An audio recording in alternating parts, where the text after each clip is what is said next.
Hello everyone, for today's video ay tuturuan ko kayo kung paano mag-withdraw sa ating BPI savings account through GCash. Buksan po natin ang ating GCash app at i-enter po natin ang ating GCash number kasama na rin ng ating MPIN.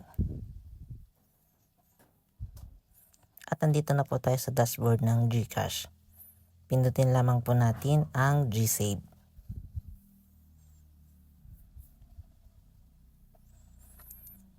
Pindutin po natin ang BPI. Antayin lamang po natin na mapunta tayo sa homepage. At nandito na po tayo sa homepage. May 30 pesos po tayong balance. Pindutin natin ang withdraw. Enter po natin ang amount na ating i-withdraw at pindutin ang next. At ayan na nga po, click confirm. Free lang po ang withdraw at saka deposit. Wala po siyang charge.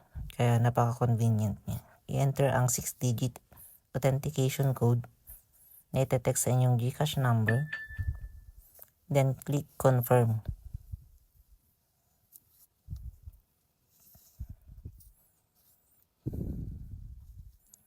At ayan na nga po, withdrawal completed. Successful po ang ating withdrawal. Click confirm lang po. At ayan po, nakikita natin sa transaction history ang withdraw na 30 pesos. At nabawas na po sa balance natin. At balik po tayo sa homepage ng ating GCash. At ayan na po, pumasok na po agad-agad ang ating withdraw.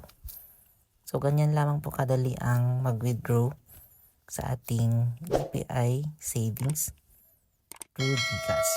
Thank you so much.